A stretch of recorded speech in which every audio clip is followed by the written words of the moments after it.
No fear, no pain. Kawasu, monotoma mori mono. Here we go, Kanzero. Kamen Rider Hagito. Imaki Yumi ni Hyukae. Mada boki yo demo. Mata mamoru koto tatakau koto. Kimi no sonzai ga itsuka. Moving fast, kokoro no tokei ni ashirase. Hajimari wo itsumo totsuzen. My burning heart, Hikoso one only. Orora, Rakmeku jikinko wate. Dabe X, futari nobody answer. Itaseru mono wa so sagashite. Just like more, danse no, just like more. Midaga afuleru no wa. Kimi ga soba de. Qui c'est kota e wa. Et qui c'est. Ah, je sais, je chante extrêmement faux. Mais bon, c'est pas vraiment ça le sujet.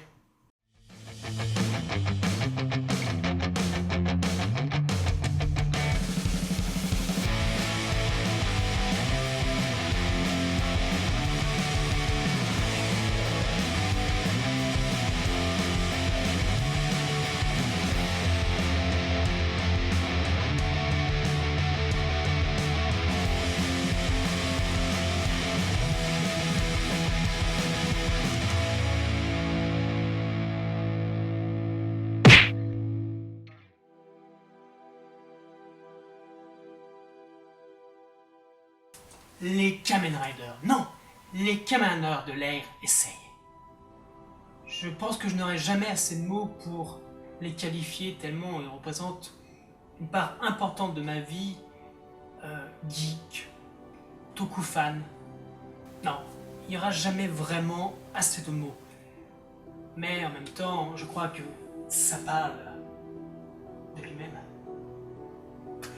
En tout cas, on est là pour parler de quelque chose. Quelque chose d'important, quelque chose que vous avez vu récemment, il me semble, le film Kamen Rider Heisei Génération Forever. C'est le crossover entre le Movie War qu'on a chaque année, donc celui qui techniquement a dû être Kamen Build versus Kamen Zio, et le troisième et dernier opus de la trilogie des Kamen Rider Heisei Generation. Le film est sorti le 22 décembre 2018 et avait pour slogan « Une époque se termine. Une nouvelle ère commence. » Et également pour tous ceux qui aiment les Kamen Riders.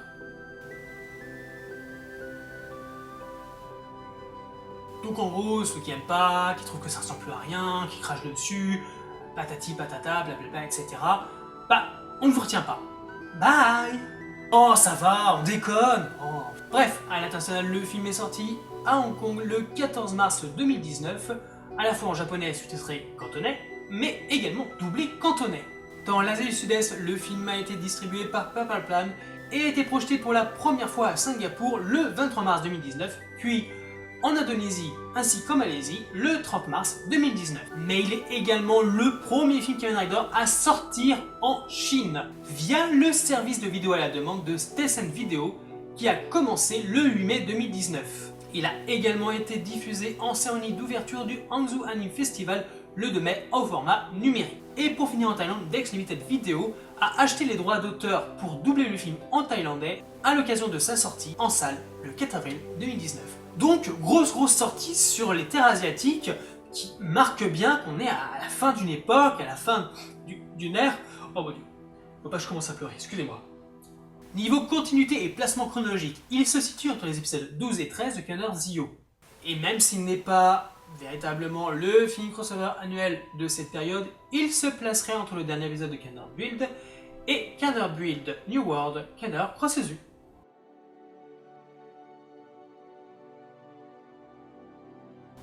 Un jeune garçon qui s'enfuit, des riders qui réapparaissent, le temps qui part en sucette, des mémoires vagabondes, tel est le lot de ce film.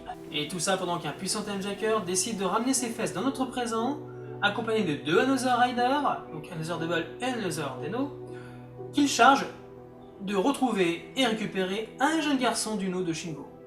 Alors que Sogo Tokiwa décide de protéger ce garçon et rencontre un fan de Kamen Rider du nom d'Atalu qui lui révèle que les Kamen Rider ne sont qu'une fantaisie, un rêve qu'il fait.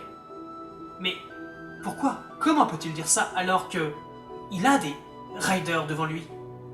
Pendant ce temps, Sento Kyoryu décide de s'attaquer seul à Tid, mais malheureusement subit un lavage de cerveau et est manipulé par lui. Ouais, sa film essaye, là on est entré dans la Reiwa, bah ouais, c'est quoi ce délire scénaristique? L'ère Showa c'est fini depuis 30 ans, non?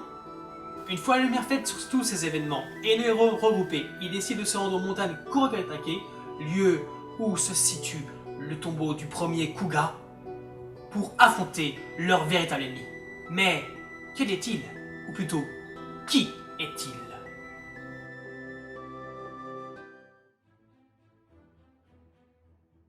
Alors, en tant que fan de la licence des Kamen Rider, fan des Essai Rider, j'ai adoré ce film. C'était que du bonheur pour mon Kokoro.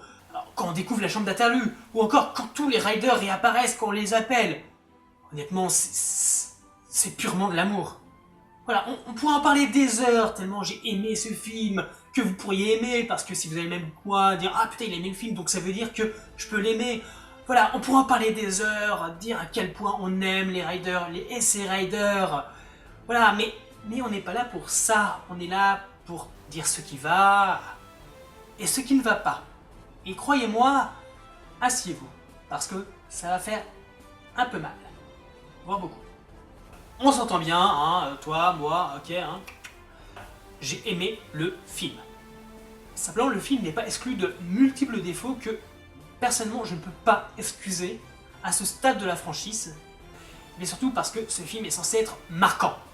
Évidemment, rien n'est parfait, on est d'accord, mais faut pas déconner non plus. Alors, je vais pas tout citer, mais bon, par exemple, on a quand même des jingles qui sont décalés, des pièces d'armure qui sont brisées, cassées, sans aucune raison scénaristique. Alors, on va peut-être penser plutôt, voilà, c'est l'usure du costume, hein, c'est pas éternel non plus les costumes, ils sont complètement manquants. Alors par exemple, il y a la collerette de Kiba, qui sont en train de rouler tous ensemble, bah, elle a disparu, pouf, comme ça. Ou encore le Gamer Driver, donc sur laser. Bon, ceci dit ça, c'est pas trop grave, parce que ça fera moins mal au cul avec Sade. Oh, et ça va, hein. On est entre adultes, non? Non. Au niveau du scénario, d'après ce que nous dit Tid, d'après ses actions, la tombe de Riku, la présence de Futalos, mais aussi la présence de Ryotaro Nogami, tout nous prouve que les Kamen Rider existent vraiment. Et c'est d'ailleurs la même conclusion qu'aura Sogo et Sento. Cependant, Shingo se souvient de Kamen Rider Kuga en tant qu'émission télévisée, sachant que c'est un point fixe temporel, sa mémoire n'a pas été altérée, donc ce qu'il dit est également vrai. Ces deux affirmations provoquent donc un conflit de logique et, paradoxalement, n'ont aucun sens. À la rigueur, sauf pour Build, qui a transformé ses aventures en une série télévisée, parce que c'est un peu ça qui nous lance dans le dernier épisode de sa série. Désolé pour le spoil pour ceux qui n'ont pas encore vu la fin de la série. Autre gros souci, enfin gros, voilà, c'est vite dit, hein, c'est que moi ça m'a fait tiquer et j'adhère pas au truc.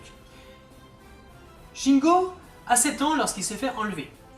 Donc il est né en 1993. Et on sait que son petit frère, Atalu, naîtra à la veille de la diffusion du premier épisode de Kamen Rider Kuga. Comment peut-il connaître Kuga? Alors, évidemment, je n'exclus pas le fait qu'il a vu possiblement des spots télévisés, genre l'annonce de la série, oui, le retour de Kamen Rider à l'écran, tout ça. Ok, pourquoi pas. Sauf que au niveau de son comportement, il donne l'impression d'avoir vu des épisodes, d'avoir suivi la franchise. Or, entre 1993 et 2000, soit il était beaucoup trop jeune pour voir GZO ou Kamen Rider The World, soit il n'avait plus rien de diffusé. Donc il n'y a pas de logique réelle. Comment il peut connaître quelque chose qu'il n'a pas encore vu? Vous allez me dire, oui, bon, bah c'est rien, hein, c'est une erreur de scénario, oui, bah si vous voulez, mais moi, ça me gêne. Je trouve pas ça top niveau direction de personnage, niveau écriture. Honnêtement, moi je trouve ça mauvais. On veut jouer, genre oui, voilà, allez, série anniversaire, film anniversaire, on va jouer avec les lignes temporelles, tout ça. Ok, très bien, amusez-vous les mecs, hein. Nous on est open, hein. On y va, vas-y, roule. Mais gardez une logique. Grosse déception du côté des Armor Time. Kuga et Double sont véritablement pas terribles. Peu travaillés, je trouve. Alors que dans la série, on nous a montré quand même les Armor Time relativement travaillés, vraiment des armures, hein, comme c'est précisé dans le titre de la forme. Là, qu'est-ce qu'on a? Un Kuga qui est relativement simpliste, et celle de Double. Sérieux, vous aviez absolument pas de budget? Parce qu'en gros, c'est juste un plastron. Les deux trucs se ramènent, ça te fait un plastron, hop, c'est fini. Au niveau des jambes, que dalle. Moi, je les trouve basiques. Peu travaillés par rapport à ce qu'on peut voir dans la série. En passant alors, à l'arrêt de watch de Double qui permet de revenir dans le monde rêvé d'Atalu. Ah bon, ta gueule, c'est magique, ça passe toujours crème. D'ailleurs, en parlant de ça, on m'explique comment Woz il fait pour revenir dans ce monde. Enfin, même pas revenir, venir dans ce monde. Bah, il a juste suivi ce goût. Alors comment après? Je sais pas. Ok, admettons. Sinon, c'est quoi ce délire what the fuck il peut se connecter aux archives planétaires? Alors, c'est quoi le délire? Non, sérieusement, hein, faut aussi nous briefer là-dessus. Est-ce qu'il peut le faire que parce qu'il est dans ce monde rêvé, réello, je sais pas quoi? Parce que bon, voilà. Ou c'est simplement que son bouquin est over méga cheaté de la mort qui tue? Sérieux. Voilà. C'est pas expliqué, ça apparaît comme ça, c'est un gros what the fuck. Ok. Vas-y, roule. À la rigueur, on va dire que ça sert d'hommage à Double.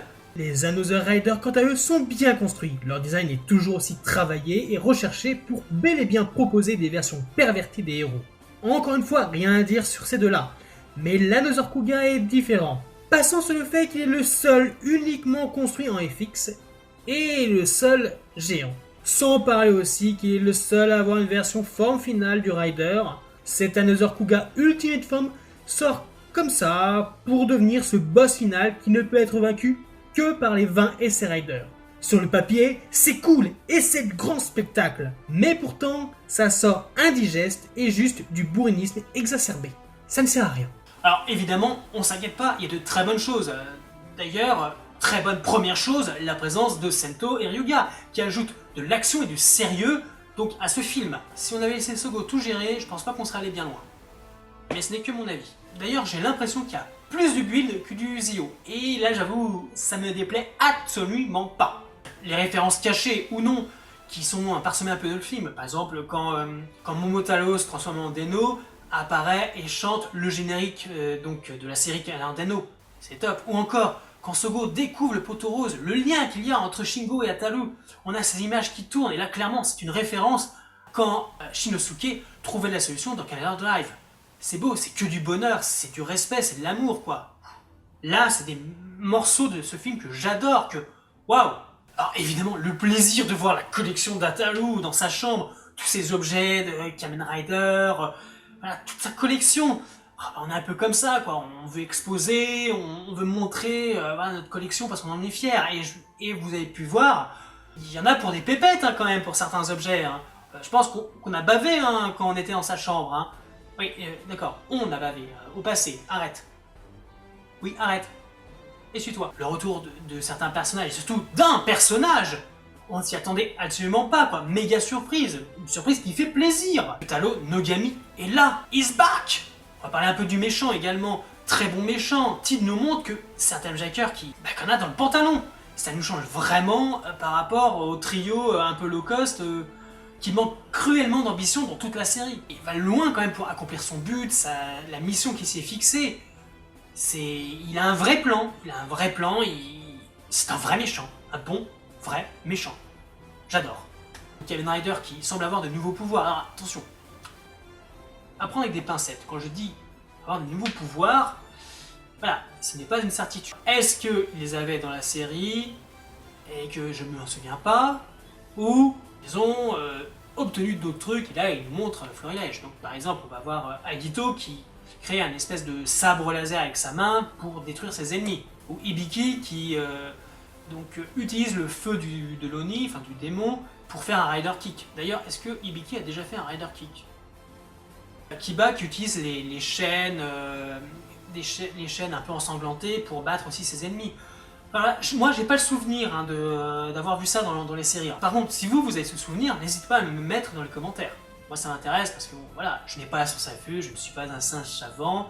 Autre scène relativement top, mais qui n'est pas non plus dénuée d'intérêt, c'est qu'en fait les Kamen Rider quand ils apparaissent dans la foule sont un peu classés par thème ou choses qu'ils ont en commun. Donc par exemple, on va avoir Exced avec Ghost parce qu'en fait ce sont deux riders qui se sont souvent rencontrés lors de films. On a Double qui est tout seul parce que c'est le premier Kamen Rider et SC Rider phase 2. Kuga qui lui est le premier SC Rider, donc c'est normal qu'il soit aussi tout seul. On va avoir Kibaigam, deux riders au cœur généreux qui souhaitaient devenir de meilleurs adultes et qui finissent par devenir à la fin de leur série des leaders puissants et respectés. Agito, Ryuki et Wizard qui partagent le thème du dragon. Donc le Phase, Blade et Hibiki qui sont des riders non humains. Kabuto, Fourze et Decade qui sont des riders d'anniversaire. Oz et Drive, eux, sont des riders qui s'appuient sur les pouvoirs de leurs partenaires. Et pour finir, Deno apparaît tout seul parce qu'il est le seul Legendary Rider à revenir pour le film. Voilà, donc c'est quand même intéressant ce classement qu'ils ont fait lors des apparitions. Moi je trouve ça vraiment très intéressant. Et puis c'est sympa, non c'est sympa, ça permet de faire une petite classification sympatoche. Alors maintenant on va parler un peu acteurs. Donc comme vous avez pu le voir au niveau de l'affiche, le positionnement de Deno, Double et Kuga est un peu étrange. Sachant que leurs interprètes, Joe Odagiri, Takeru Sato, Masaki Suda, sont parmi les acteurs les plus bankable au Japon et ce qui les empêchait de revenir. Mais cependant, dans le film, Takeru Sato est revenu et a repris son rôle donc de Nogami Ryotaro, donc Kamen Rider Deno, alors qu'il n'était pas apparu dans ce rôle depuis Sahaba Kamen Rider Deno, The Final Countdown. Ceci dit, lui qui dans plusieurs interviews disait que oui, ne me parlait plus de Kamen Rider Deno, tout ça c'est fini, machin, merci, c'est ma carrière et maintenant j'ai oublié, il nous fait quand même une belle surprise de revenir pour ce film. Et, sérieux, je le remercie. On sait aussi que Masaki Suda voulait revenir, il a même reçu une proposition, mais il a dû la décliner parce que malheureusement son planning était chargé pour les 2 prochaines années. Quant à Hiro Mizushima, donc l'interprète de Kabuto, il avait souhaité revenir, mais malheureusement n'a pas reçu de proposition, ce qui ne l'a pas empêché de souhaiter tous ses bons vœux de réussite au film. Après, moi en tant que gros fan de Kabuto, fan de l'acteur, j'ai juste envie de dire une chose, c'est hérésie! C'est pas juste, merde! Merde! Bon, après, j'ai appris certaines choses depuis qui expliquent pourquoi il n'a pas reçu de proposition, qui serait un peu blacklisté. Mais bon, tout ça, c'est la partie sympatoche. Physiquement parlant, à part la quasi-totalité du cast de Build, donc 4 héros de Kamen Rider Zio, il n'y a que Ryutaro Nogami, Momotaros, Kintaros, Ryutaros, Honor et le vendeur de Fumen qui reviennent. Cependant, Agito, Decade, Ryuki, Ghost ou Latalos sont également présents, mais vocalement parlant, parce qu'ils ont spécialement réenregistré du texte pour le film. Quant au reste des Kamen Rider, des casts et tout ça, ce ne sont que des morceaux de texte issus de leur série. Sauf Kamen Rider Kuga qui lui est muet du début à la fin. Honnêtement, je trouve ça pitoyable, extrêmement dommage et très décevant. Malgré le fait que le film soit super sympa, il fait plaisir, tout ça, c'est un bon film Kamen Rider, mais pour ma part, c'est une véritable déception. Non, vraiment, une déception. Parce que je l'ai trouvé facile. Alors oui, c'est cool, la foule qui hurle leur nom, ouais, gamin, Agito, ouais, Ryuki, ouais, c'est cool, ouais, j'adore, ouais, moi aussi j'aurais aimé être dans la foule. Mais c'est facile, tout est facile. Le scénario est facile. Ça, je ne comprends pas. Le scénario manque de logique, manque de réflexion, c'est facile. La question se pose quand même, pour un tel film événement, pourquoi a-t-on un scénario si basique, sans vraie prise de risque qui marquerait les mémoires? Le scénariste du film, Kento Shimoyama, a œuvré sur les 30 premiers épisodes de Zio, ce qui représente les 2 premiers arcs de la série, en tant que scénariste principal. Il a fait un travail correct avec la tâche ardue qui lui a été confiée, bien qu'on puisse émettre certaines critiques. Mais on en reparlera plus longuement lors de l'émission Zio. Sur ce film, il se perd trop facilement. Alors le fanservice, c'est bien, on aime ça. Mais là, c'est mal. Et indigeste. Chose incompréhensible.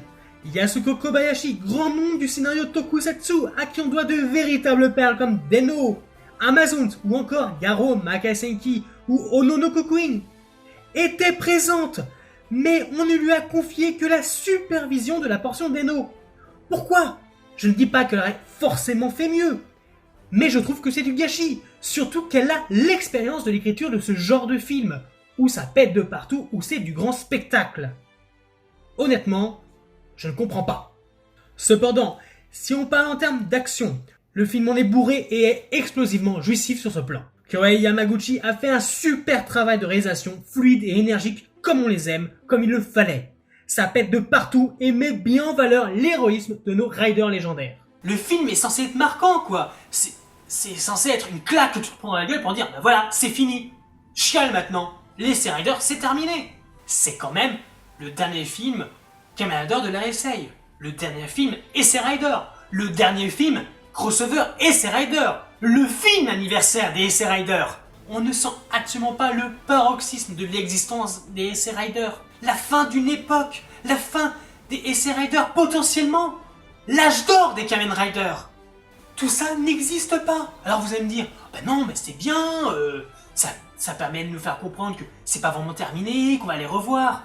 Oui, d'accord, je peux comprendre ça, ok, je suis open. Mais quand tu m'annonces la fin de quelque chose, c'est pas pour rester vague, pour rester mollasson. Je fais rapidos une comparaison avec Avengers Endgame. Dans cet Avengers, on sent vraiment que c'est la fin de tout. C'est la fin d'une véritable époque, d'une saga. Le parallèle peut se faire. On en chiale même. Pour diverses raisons, mais on en chiale. On le sent bien, cette fin d'époque. Genre, putain, merde, c'est la fin. D'une saga extraordinaire. Bon, peut-être un peu fort hein, pour certains qui n'aiment pas Marvel. Vous voyez ce que je veux dire? Pour moi, fallait envoyer le pâté, la sauce, vas-y, bam, boum, bim, boum. Non, vous n'avez pas d'excuses, fallait balancer du lourd. Vraiment. Pourquoi avoir commencé cette trilogie et ces générations si c'est pour finir sur un film pétard mouillé? Bon, pas vraiment, mais quand même un peu. Pour le coup, le deuxième opus, donc Kamen Rider et ses générations Final, était bien meilleur et sur énormément de points. Mais bon, on verra ça quand je ferai son émission dédiée. En gros, nous sommes face à un film purement fanservice. Et un fanservice gratuit et sans saveur. Le plus grave en plus, c'est que par la suite, Toei nous a offert une mini-série Super Sentai bien fanservice, mais qui faisait plaisir, inscrit dans une continuité et dans un scénario qui tenait le tout. Ce qui n'est pas le cas ici, c'est pathétique et ça me désole. Ah non, vraiment. Alors, oui, d'accord, c'est compliqué de refaire venir 18 acteurs principaux qui sont potentiellement quand même devenus bankable, voire ultra bankable. Je peux comprendre la difficulté. Sérieusement, vous n'allez pas me faire croire que vous ne vous êtes pas dit avec un film que vous osez balancer en tant que slogan pour tous ceux qui aiment Kamen Rider qu'il ne fallait pas cette scène. La scène qui scotchera tout le monde dans son fauteuil, qui t'en mettra plein les yeux, des paillettes, des étoiles qui brillent, toutes ces conneries. La scène où tous les Essay Riders se transforment les uns après les autres et nous donnent leur catchphrase. La scène énorme, mémorable, le truc qui te restera jamais en te dire oh, j'ai vécu assez longtemps pour voir ça. Vous nous avez volé ce moment. Je suis désolé. Et comme dirait Naotaki, Onore, Toei. T'as pas l'impression d'en faire un peu trop. Donc du coup, plus qu'à espérer que dans le dernier épisode de Canard Zio, on ait potentiellement cette scène.